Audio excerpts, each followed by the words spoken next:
ဒါခမလုံးရွာမုံလုံးရွာအောက်မှာရွာကြီးတကယ်ရွာကြီးမုံလုံးရွာခမုံလုံးရွာဟိုးဘက်တောင်ကကြတော့တရုတ်ပြည်ဖြစ်သွားပြီတရုတ်နိုင်ငံဖြစ်သွားပြီဟိုဘက်တောင်ကတော့တရုတ်နိုင်ငံဖြစ်သွားပြီ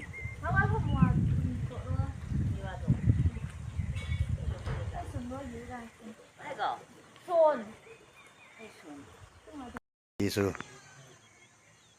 ရောက်ပြီခမလုံးရောက်ပြီဒါကျွန်တော်တို့ညီကိုမထွန်းအိမ်ရောက်ပြီဖခင်ရဲ့ယေရှုရှောမောစွာနဲ့မူဆယ်ကနေကိုတလန်းလုံးခမလုံးကြီးရွာရောက်ပြီကျွန်တော်တို့ညီကိုမထွန်းကအလုပ်လုပ်နေတော့ကြိုးစားတယ်အိမ်ရောက်ခါမှတအားကြိုးစားတယ်သူ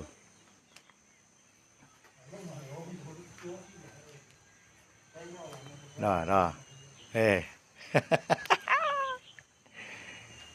ဖျားကောင်းမြတ်တယ်ဖျားကြီးမြတ်တယ်တလားလုံးရှောမောစွာနဲ့အောင်မြင်စွာနဲ့တကယ်ကိုအနောက်ရှက်အသားတစ်ခုမှမရှိပဲကောင်းမွန်စွာနဲ့ရောက်ရှိပါတယ်ဖျားရဲ့ယေရှု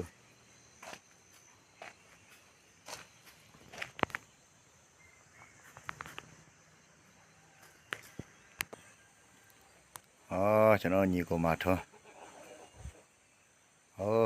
မြစ်လီလုံနေတယ်တန်ရှင်းလုံနေတယ်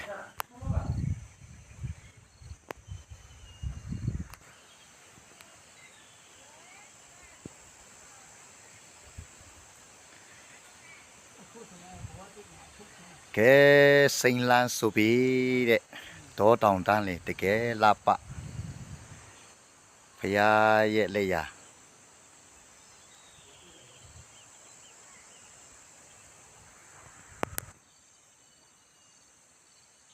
စိန်လန်းဆိုပြီးနေရပဲ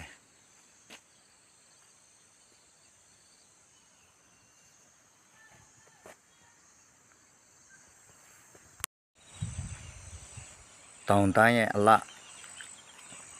စိန်လန်းဆိုပြီးနေတယ်